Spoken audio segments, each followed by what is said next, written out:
Good morning, friends. It's actually afternoon, so good afternoon, friends. This is Monday, July 15th, and I thought I would just come out and sit down and do a sit-down video, kind of a chat, catch-up type video today to kind of let you know what's been going on with me for the last week. It seems that things just change on a daily basis around here. So yeah, and I'm sitting outside underneath the oak tree because it is quieter out here. It is a scorcher today. It's this whole week is supposed to be very, very hot, in the 90s with the heat index of in the hundreds. This week is also our county fair, but we're not going. I told Scott and the kids agreed that if it's this hot, it is no fun walking around the fairgrounds, so we're not going to go because of the heat. And it always tends to be that way. July is always so hot in Indiana. And I have a fly bothering me, a biting fly, so I don't know, I may have to go back inside the house. But I'm out here because inside the house we have all the air conditioners going and fans going, and it's just kind of loud, so I'll stay out here as long as I can. Maybe I'll go out on the back deck too, but that's the south side of the house and it's hot back there. But anyway, what's been going on with me? We'll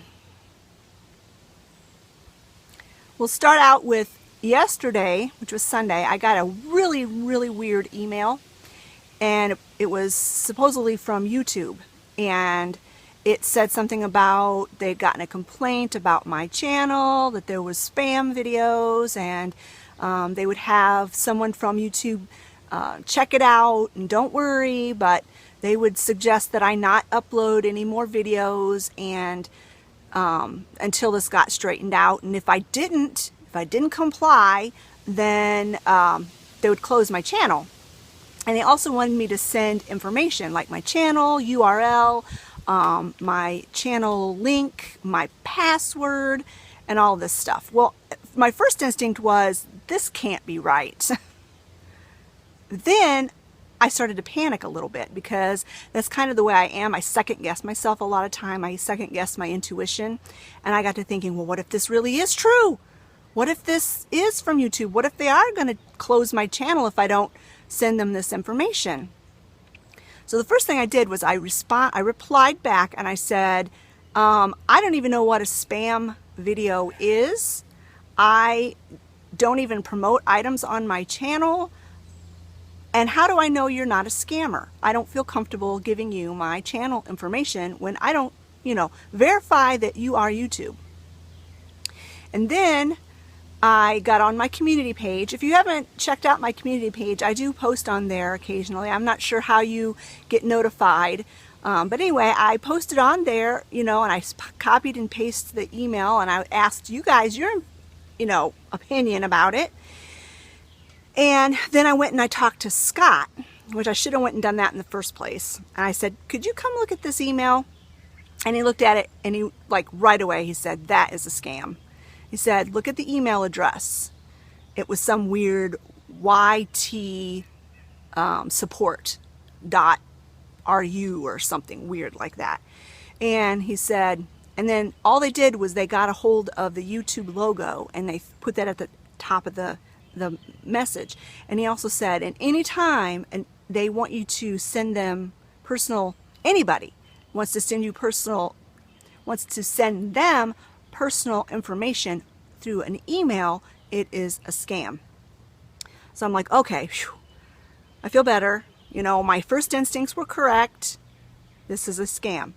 So in the meantime, I got a reply back from this fake YouTube people saying, we're not a scam, and they were a little more aggressive about, if you don't give us this information, we're going to close your channel.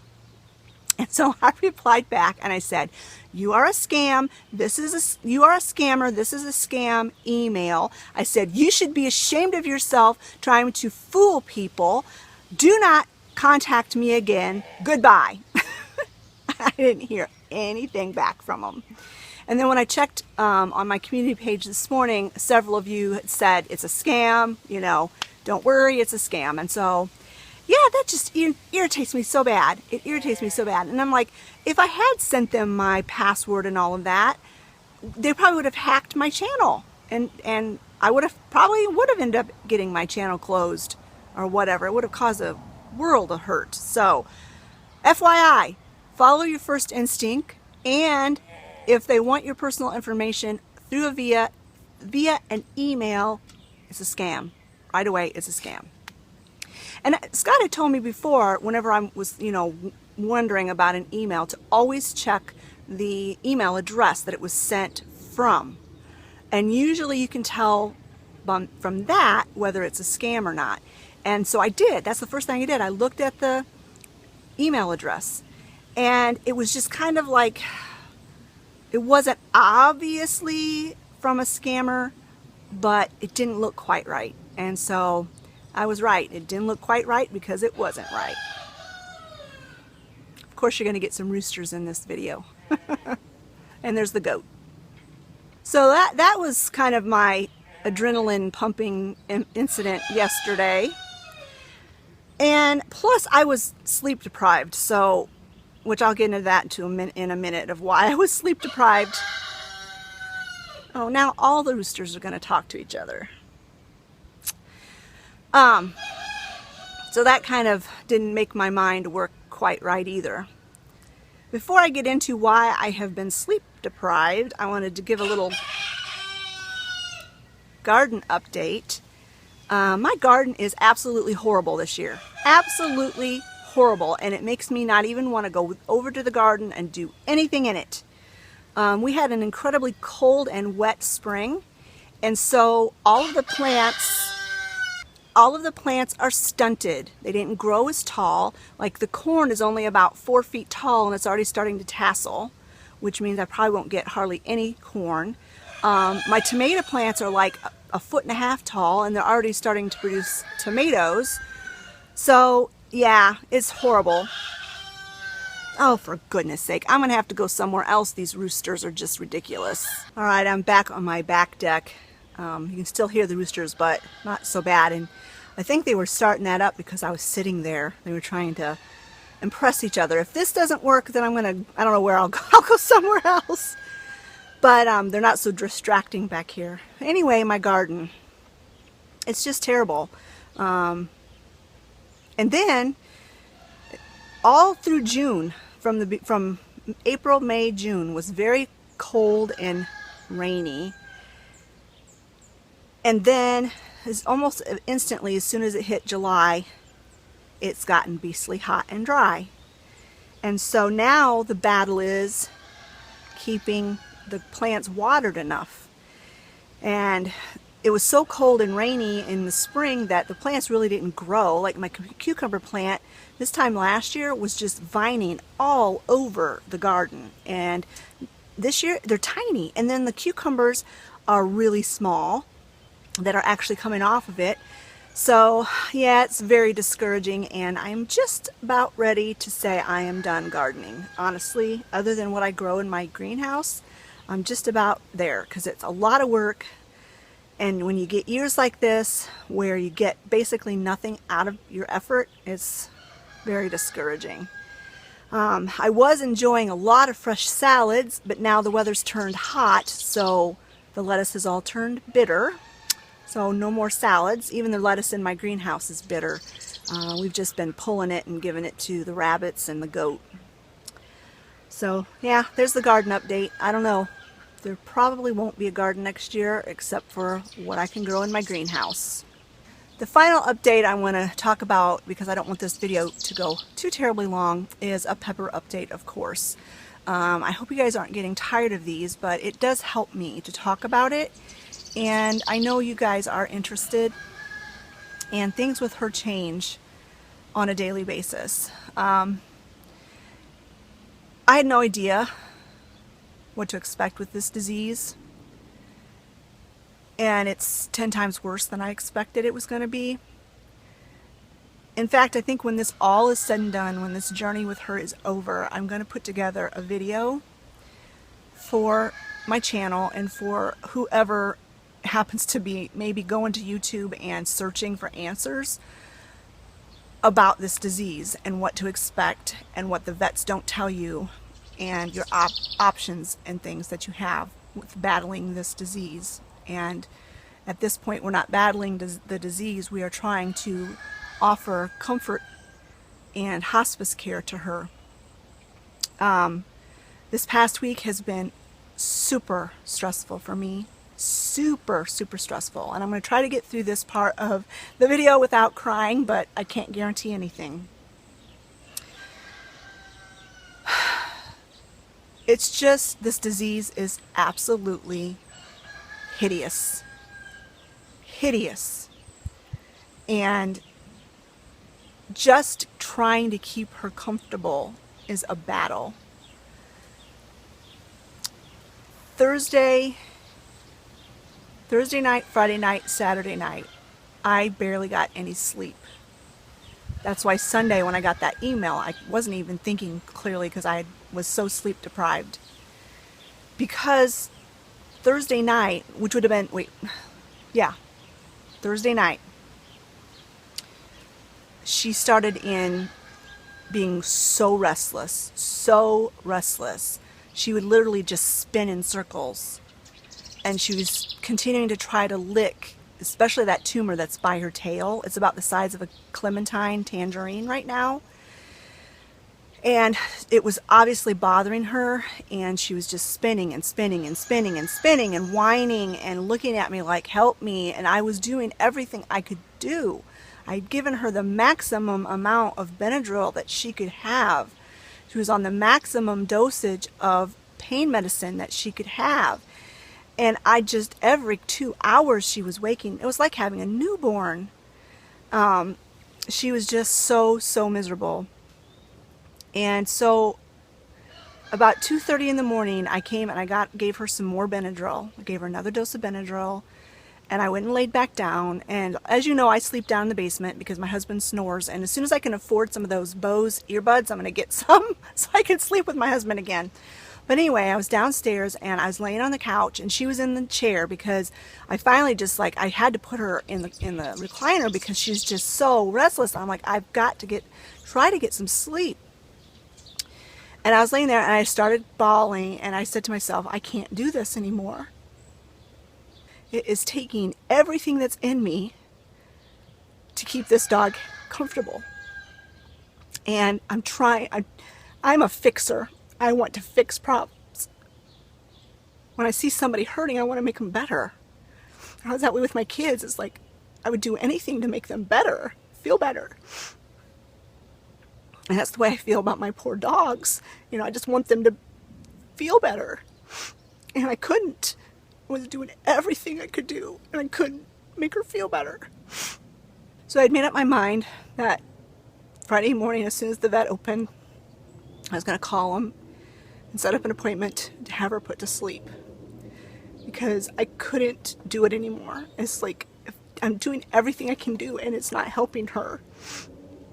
And so I didn't get any more sleep after 2:30 that morning, and I heard Scott stirring at about 4. He gets up around 4 to get ready for work, and I said I was going to go upstairs and try to lay down in my bed, and Pepper was still in the chair, and I said, Pepper, you want to go upstairs? And she looked at me and started wagging her tail. And, I knife in my heart because I had made this decision. So when I got upstairs, I